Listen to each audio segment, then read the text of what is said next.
Welcome to the Richness of Our Lives. I'm Mary Scott, and this is where we celebrate the wisdom, courage, and stories that shape us. Every 2 weeks, I sit down with entrepreneurs, coaches, and remarkable people who've walked through fire and come out transformed. This isn't just about success, it's about the richness of the human experience.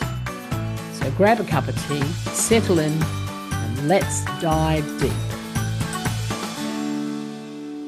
Welcome to the Richness of Our Lives podcast. I'm your host, Mary Scott. And if you like what you hear here, and today is no exception, do share it with a friend. Now, my guest today is right over the other side of the world to me in Texas, and his journey started, the major part of his journey started when he won a scholarship to go to the US to train, educate himself, and he qualified as a master in engineering, which is just magnificent in itself. But then he became an inner transformational coach. And when you think about those two, how very different they are, you will be excited to talk and listen, because you will talk to this man later because he's a real treat. Please welcome to the Richness of Our Life podcast is Eddie Truong. How are you, Eddie? I'm awesome. Thank you so much for having me, Mary. Oh, you are so welcome. And, like I said in my introduction, they're two hmm different worlds. The Master of Engineering to me is so much more left brain, and the transformational coach is so much right brain. But your journey started, let's go hmm back to, you come from Vietnam. You love your country, your parents are hmm still there, but you got a scholarship because you were driven to success at a young age. Is that a fair way to hmm start this? Yeah, no, that's the very accurate way to describe it. And what happened? You got on a plane. Oh my gosh, it must have been pretty full on, was it? Mm. Yeah, so actually just to rewind back a little bit, the whole journey start really when I was 13 or 14. And this is when the dream of studying the US really, become something I become very obsessed about. And because I have an older sister and she's about 6 years older than me, so when I was young, she got a chance to study in the U.S. in a foreign student exchange program. And every time she called back home, I get to hear a story about all the adventures she went on, right? And how much she able to row. And she also told me how difficult everything was. But as a kid, you have selective hearing. You hear the fun stuff. Like, oh, you get to do that. You don't hear any of the, difficult ones. So at that age, I really have the dream of studying US because of how much I want to row. And when I'm as an adult now reflecting back, the dream also rooted in because there was a fear of not being enough. There was a fear of, the ambition was rooted in the fear of not being enough because I want to be significant. I want to be more. I want to be respected, admirable. And to me, the quickest way to get that respect from my peers and even from the teacher was to get that scholarship.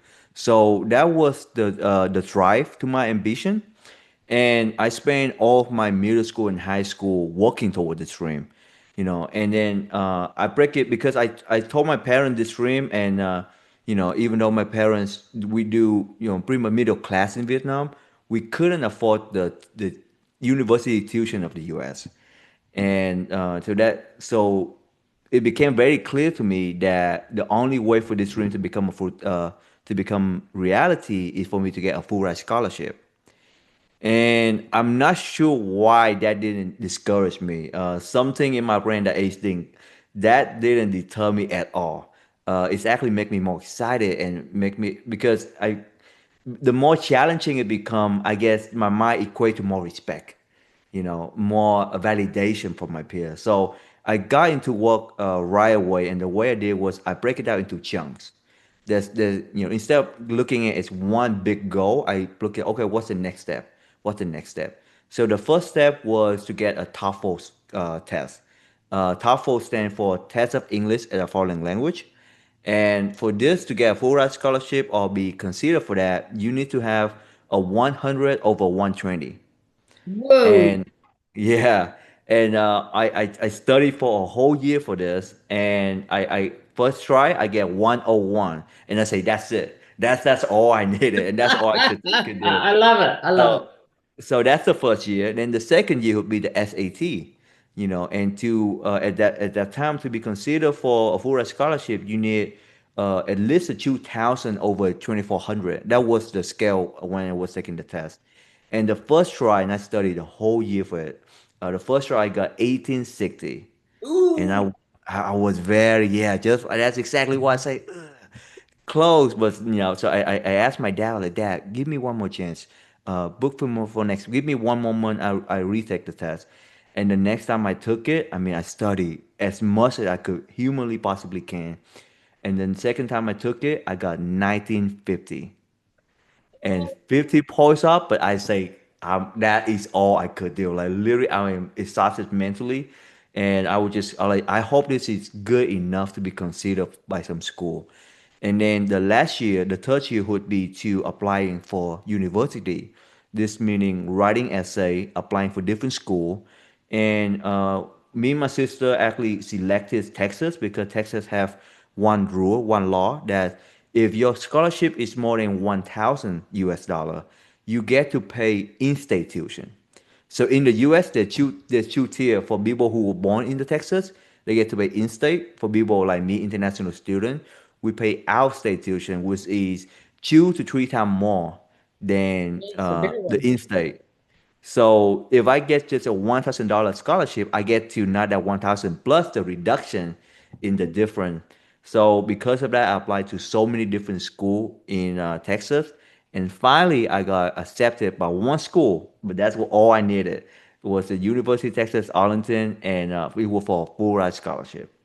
Full And scholarship. And what did that actually mean? What did a full scholarship give you, that Eddie? that mean I won't have to pay tuition, but I will still have to pay for my housing and everything else. But education will be for free. Yep. However, it comes with a caveat is that this scholarship will be reevaluate and can only be renewed if I keep a GPA of more than 3.5. Wow. And is that So considered a high? yeah, the max for US GPA wise is 4.0. Okay. And you had to do 3.5. 3.5. So that's basically mean you have to get A in pretty much every class. Yes, And right. yeah, so and which I think that's very fair because it's not like hey one time thing. It's like every semester they're gonna review it and making sure that you on top of your education. But the number one lesson I learned from this shoe was to keep always trying because no matter how many no's you got, you only need one yes. So what And was that. driving you? You're only, like even from a young age, Mhm. you were driven to a high achievement. Where does that come from? Is that something you learned from your parents? Where did you learn this? Yeah, so like I was sharing before, yes, it was also from my parents, seeing how they instill education at a very young age. So my dad grew up during wartime, and his family was extremely poor. And at a very young age, he said the only way he could make out of the situation was his education. So he spent all his time and focus on his education. And because of that, he was able to become an engineer and become a successful engineer and provide for us, his family. So he instilled that in me at a very young age too, is that education is the key, is the focus. But as I was reflecting, as now being 30 years old and reflecting back, it was also rooted in fear, in the lack of not being enough. Because when I was young, I was very insecure. The only thing I have was I was very awkward. I didn't, well, always get teased and wasn't never Mr. Popular. So the only way for me to gain that validation or that respect from my friend was my education, was be able to become this high achiever. So as much as it was rooted in personal growth and wanted to be achieve great thing, it was also equally rooted or even more rooted in the fear, in the insecurity, in that lack of being enough. I And understand that. it took me a long time to come to terms with that.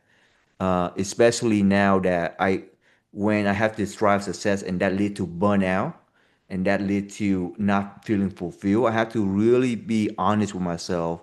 Where did this drive really come from? And is it really healthy for me? Yes, that's right. And what happened? Here you are, you're in the Hmm. US. What was that experience like? Because I mean, I recently visited Vietnam and I've been to the US, and we're talking about Hmm. very different Yes. ways of being, if you like. 100%.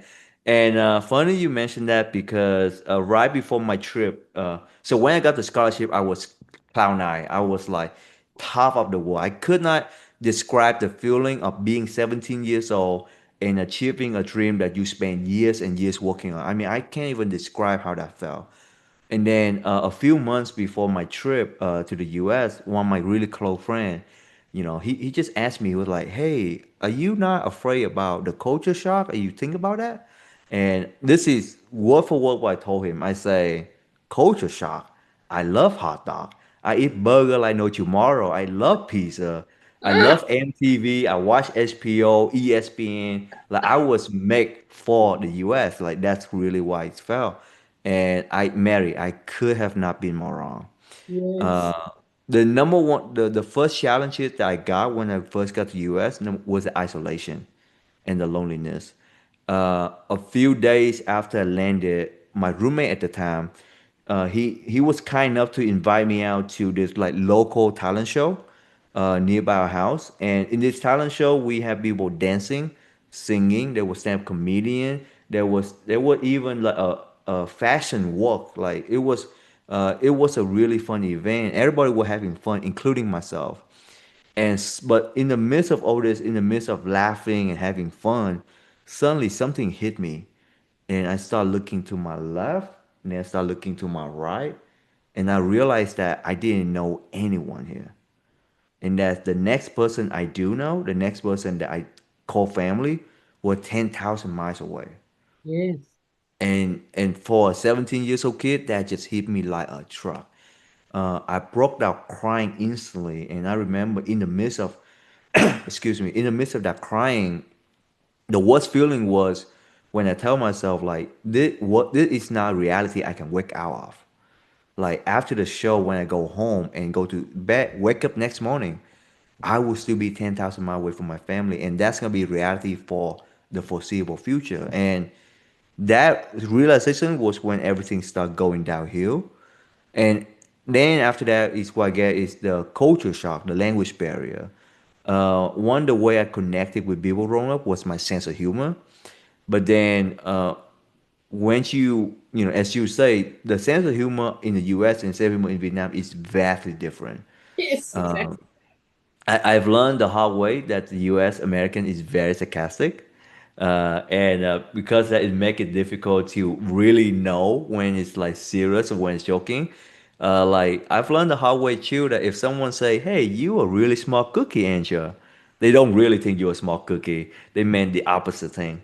So That's that an and then interesting way to communicate, isn't it? I'm yeah. not that fond of it, to be honest. But yes, I learned to love it. I absolutely love the culture now. But as a young kid, it was difficult to understand and to navigate and to know how to react.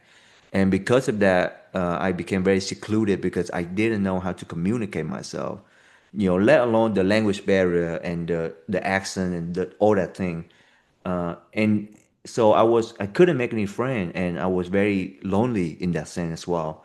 And then adding on to that was the pressure to succeed.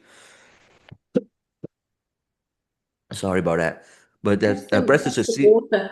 Have some water, Eddie. Just Yeah, thank you. catch your breath a little bit. That'll help.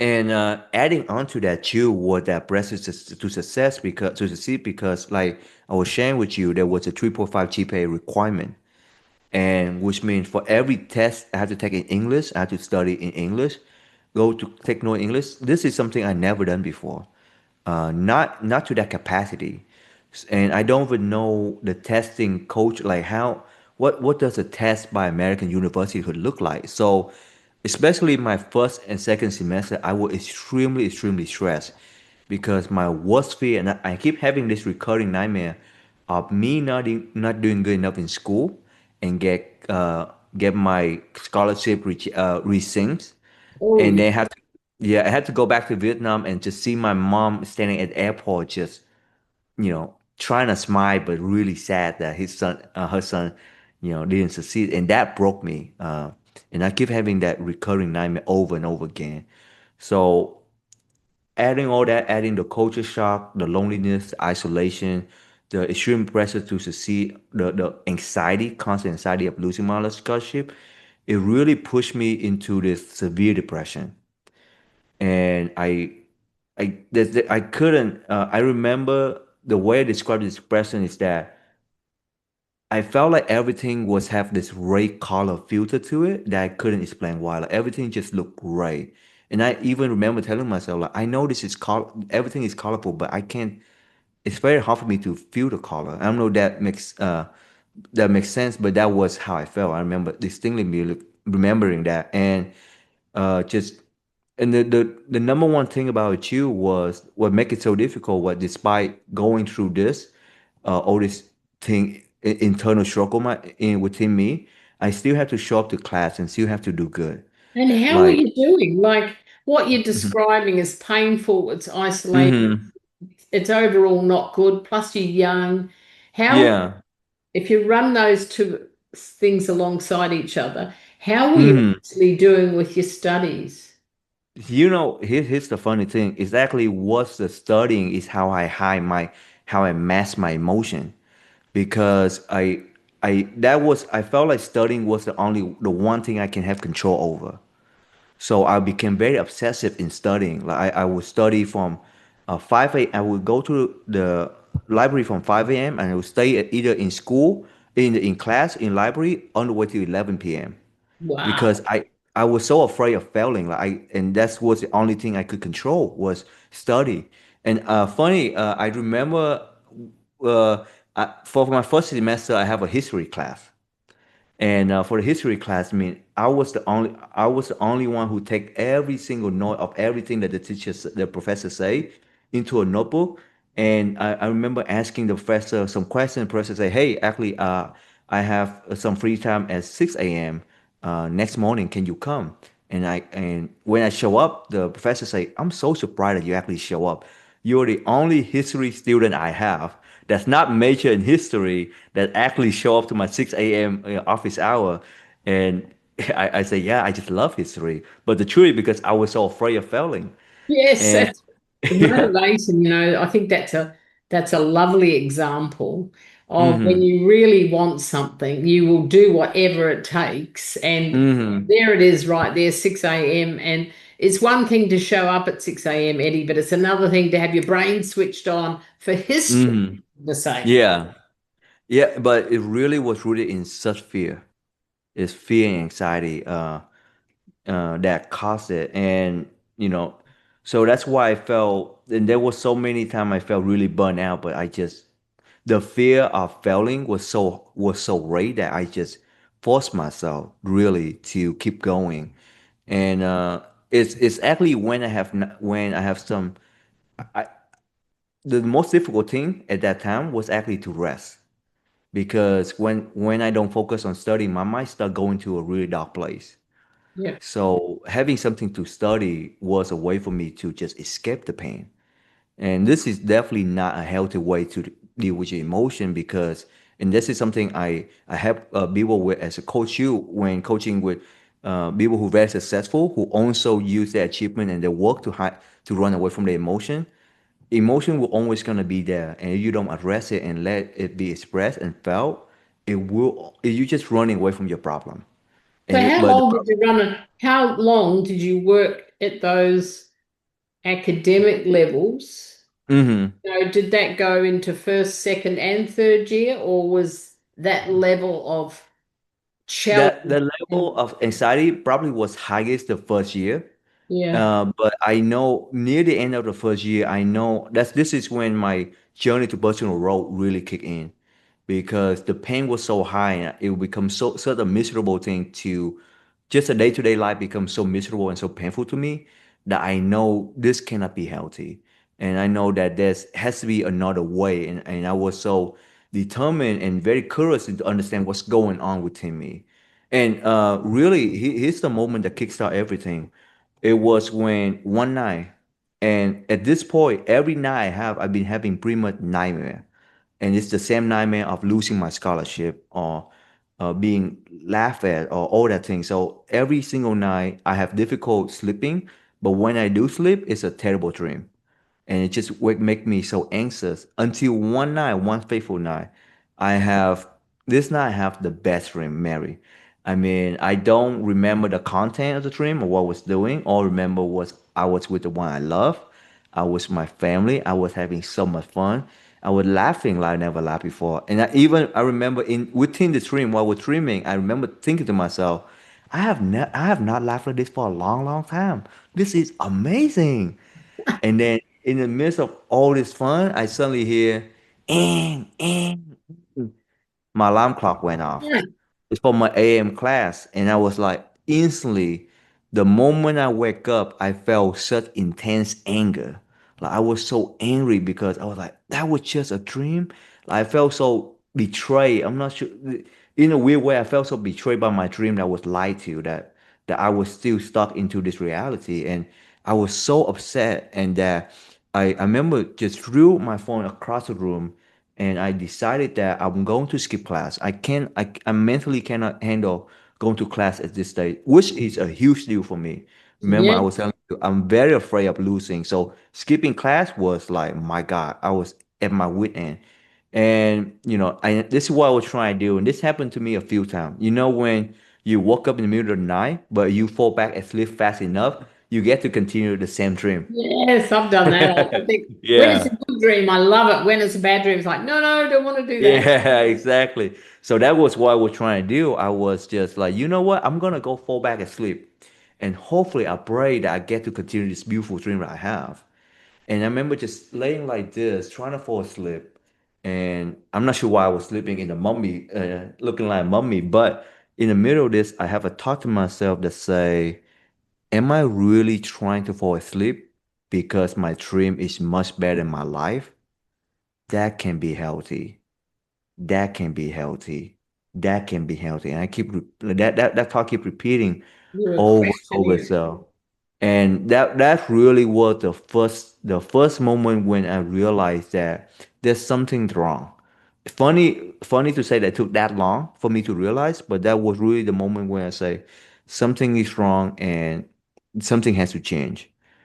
And that was when I got really very curious about understanding the human mind. It's truly first to understand what's going on with me. Were you And curious about Eddie? Just let me interrupt you. Were you mm-hmm, curious when you think you had this other dream that was not good, and mm-hmm, you had this pleasant dream that gave you hope? mm-hmm. Have you thought about, reflected about what actually flipped you into a good dream rather than a bad dream? Is it Wow, that is, happened? yeah, that's a very, very great question. And looking back, the one thing about making that dream was so beautiful was that in that dream I was present in the moment. And what I happened the day before, though? Was there anything that, because people will be curious about this, like, Yeah, how come that after all this time you have a transformational dream? Because that's what it was, yeah. right? I couldn't remember anything different happened before the dream. This is my whole belief. I really believe this dream was a rescue message from the universe, from like a really being a power much higher than me. It was almost like this dream, which is a gift to me, that's Yes. saying, here is what life's supposed to be. Yeah. What's possible? It gave you hope. What possible? Yeah, it really gave me hope. And there wasn't anything, I didn't do anything different. Not to my memory, but that's why I said this dream. And I'm a very firm believer in that everything happened for a purpose. Even the difficult time I was going through, if I didn't go through that, I would never get to understand and have the passion about helping other people or being this personal role. And I really believe this dream played a very vital key. and it allowed me to be almost like the light at the end of the tunnel that say that's possible. You can get there, but you need to get do some work. So that dream to me was like divine intervention. Wow, that's just lovely. And Hmm. with your studies, like you did exceptionally well. That drive really paid off, did it Hmm. not? And how Yeah. at the end of that 3 years, like tell me a little bit about your graduation, your parents and your sister coming, and Hmm. just give us a little window into that for a moment. Yes, so I finished school. It took me 4 years to finish school, and then at the graduation, I was very fortunate to have my parents, both my mom and my dad, travel all the way to the U.S. to attend my graduation. So it was a really lovely time. But I do remember at the end of my graduation, there was still a feeling of restlessness. Like it wasn't as severe at the beginning, but I was still in the process of understanding myself and figuring things out. So I do remember that feeling, like thinking back on myself 2016, there was still there was still this restlessness. There was still this like confusion about all the things that's going on within me. And the process could continue to go for a to keep going for a long time after that. I It's mean, it's a still. interesting. Sorry, let me interrupt you because Hmm. I think this is an important thing, what you're saying. Hmm. Even though that, I'm going to say the first goal because I'm pretty sure you had other goals, but to Hmm. get your degree and to Hmm. graduate was way up there. Hmm. And what you're saying is that wasn't enough to fulfill Hmm. you. And I think Hmm. that's an important point to make. It was still not enough, even though everything you'd worked for a Hmm. young boy to this point, Hmm. it didn't cut it, did it? Yeah. And that you brought up an amazing point. And that is the catalyst why I do what I do now. Because I learned that age is that I have put fulfillment or wholeness into this goal. That there was this unrealistic expectation is that, after this goal is achieved, I feel good, I feel better, I That's feel right. whole, I be fulfilled. I have this with my first goal of the scholarship. That's why I was like, oh, if I have the scholarship, I'd be respected, I feel whole, I'd be confident, I wouldn't have any fear, any anxiety. And then and when it's not that reality, I become very crushed because I have such high expectation for this goal. And then same thing with the graduation. If I have that, I become whole. Obviously, we don't sit there and we don't constantly say it out loud. We don't say, hey, Right. once I get Yeah, that, I'll be whole. But that is our subconscious expectation, right? I'll be happy. You hear that? If I get this, I'll be really happy, that's right? right. So when I get that, and it's another goal I achieved, but yet I still don't feel fulfilled. I still feel very empty on the inside. And then after that, I get my six figure career. When I get that, I still have that empty feeling. And that this is through this process, I really understand that we cannot chase wholeness from external validation or external success. That had to come from the work within ourselves. And that's what I do with my coaching business too, was to have very successful yet still very restless entrepreneur to really rebuild that inner foundation first. Because we fall into the trap of thinking that the more we get, more car, more social status, more wealth, everything, we will become whole. But that's a rat race. You will never Oh, get to that's that right. end. It's Mm-hmm. interesting because it was an incremental thing, Mm-hmm. like from very young. When I get this, that will happen. When I get this, that will happen. And Mm-hmm. you were actually raising the bar on yourself all the time. Yeah. The English and the high level you needed to achieve in that exam, Mm-hmm. etc., etc. And you've got all these. It's kind of like intrinsically you were deficit in a way Mm-hmm. these are my words, correct me if I'm wrong, but there was nothing soothing about that, is what you're saying. You were quite 100%. empty. Mm-hmm. So how And did you change that with it? How did you change that? Because our listeners are going to be interested if there's people that mm-hmm. a high, particularly we're speaking now to high achievers, because clearly that's Mm-hmm. are. And it is a common notion, if you like, that we have to keep looking out there. Like you were 100%. saying that Mm-hmm. material things, but that's all extrinsic. You really need to be intrinsically part of your own growth. Mm-hmm. I agree with that. I know that you do. So how do you live your life now to Yeah. stay in that space of presence? Because I know you're big Mm-hmm. on being present, and that's lovely. That's what I've learned about you and read about you, that Mm-hmm. you want to be in the moment, in the moment. Mm-hmm. Tell us how important that is and how you achieved it. That's absolutely the foundation to everything that I do and everything that I am. Because when you talk about this, hoping that the next achievement we get will make us fulfill. I This is my an analogy for it. And I use this analogy for myself too. It's like being the person that's so thirsty in the desert, and you spend so much time looking for the next well, and you spend all your time looking for it, and there's gonna be water as well. And once you find this well, you were so happy, you do everything, you step on anyone you could to get to this well. And once you get there, you realize you saw that the well is empty, but the thirst continues. So now you start looking for the next well, and this Yeah. is like it's like an endless circle of just searching for the next well, hoping that it will quench your thirst. And the way I do it now is I really spend time, through personal growth, through learning, and not only that, getting training from through like coach a training institute called Active Training Institute. But it's about being honest with myself first. Like, what was the thing that was driving me? Mm. That's why even I really take time to reflect, even at a very young age. I ask, what was the thing? Because for 13, 14 years old kid to have such ambition about achieving a full ride scholarship to the US, there was something very significant driving that. Oh, it was What was that? extraordinary. And have you found the Hmm. answer?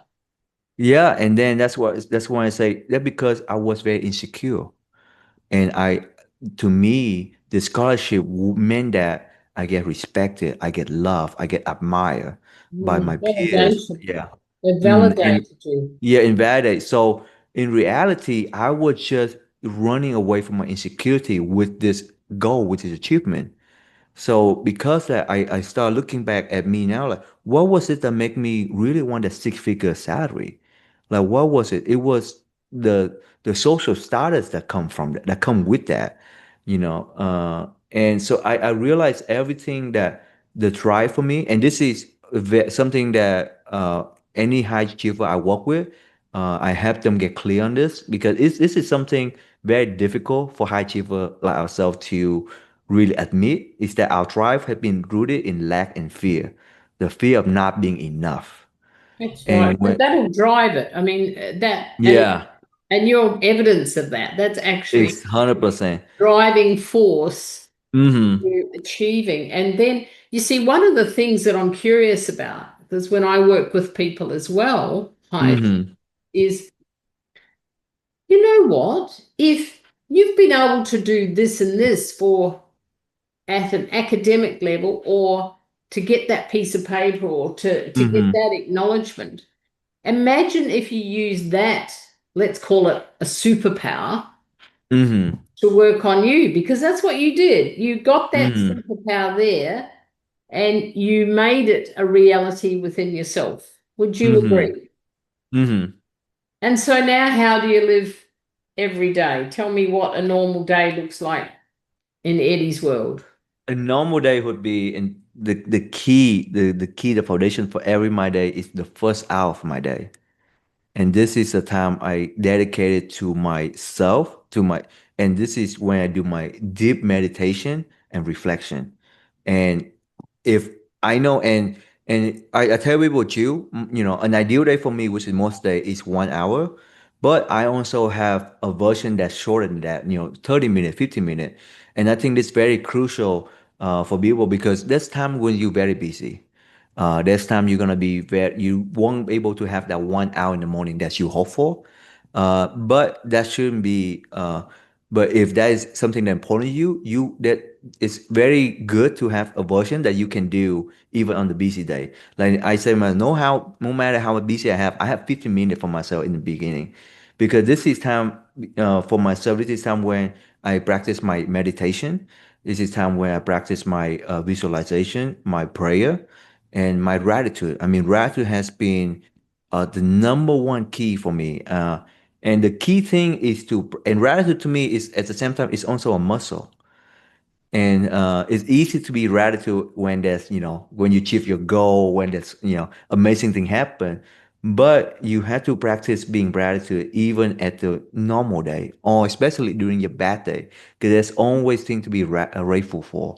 And you also have to practice. This is something I do too. Practice being grateful for the little things, for the thing that you most likely to take for granted. It's easy to be, I'm so grateful for my big house, right?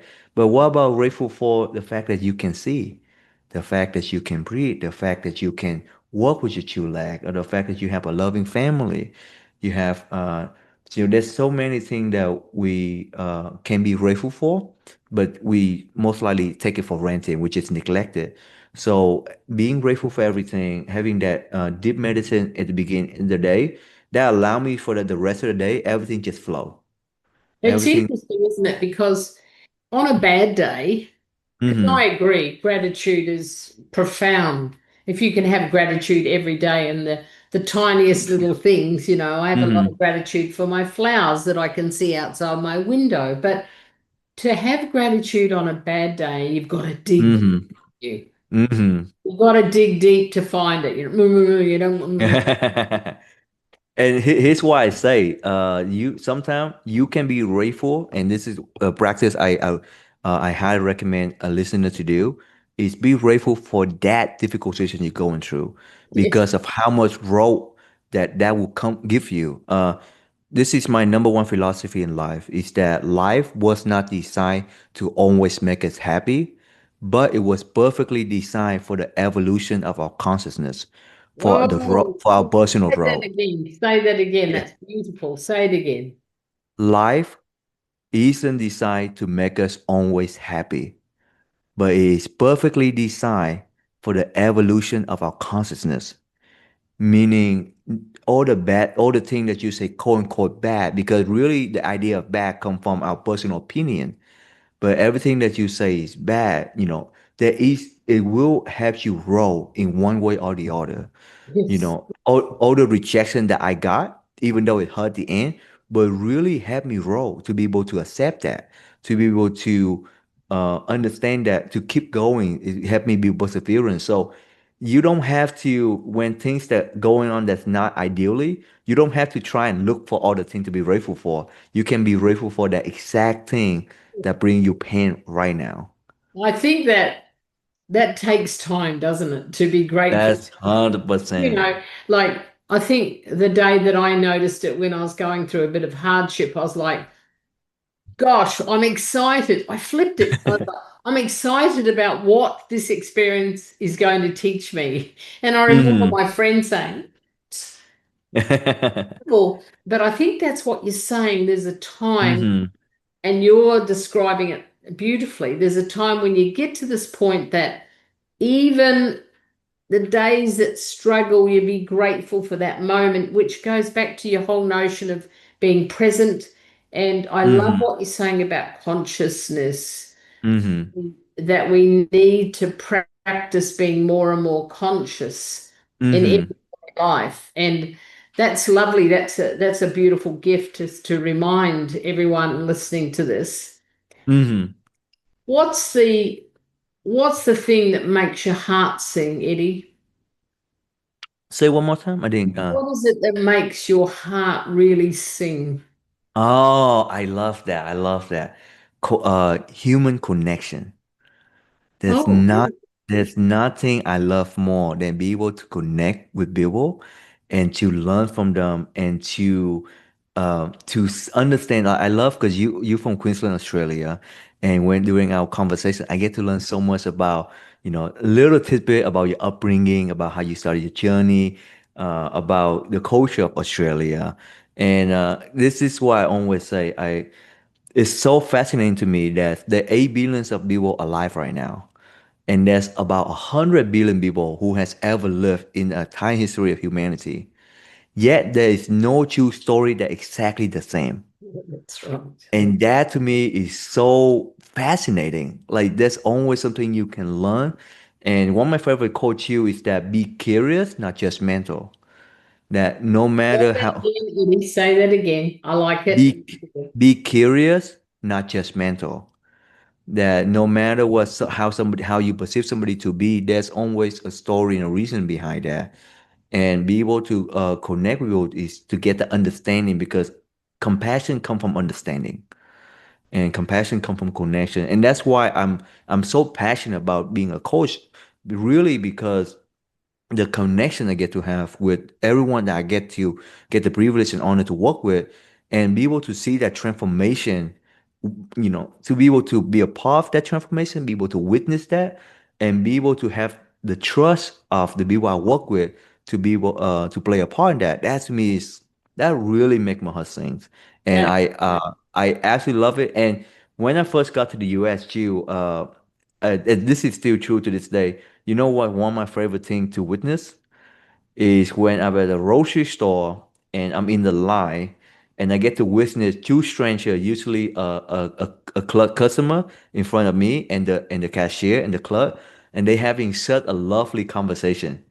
And like how's your family? Hey, are you ready for Thanksgiving? Are you ready for Christmas? Like just two strangers being kind, having that human connection with each other. That was my favorite thing to watch. I think that is absolutely beautiful, and I think that's where we might leave it. The power of connection, the power of Hmm. presence, and through presence we develop a greater consciousness. Eddie, thank you so Hmm. much for your time, your energy. You've got the most beautiful smile in case someone else, and it's almost infectious. And it's just a beautiful story, and I know that our audience is absolutely going to love it. Thank you so much for your time. Oh, thank you so much, Mary, and thank you for having me. It was such a pleasure speaking to you. Thank you for joining us on The Richness of Our Lives. If today's conversation stirred something in you, I'd love to hear about it. Connect with me on social media, leave a review, or share this episode with someone who needs to hear it. And if you are ready to step into your own bold journey, join our vibrant Cheer Squad. We meet weekly for coaching and connection. Until next time, continue to embrace the richness of your life. I'm Mary Scott, and I'll see you in 2 weeks.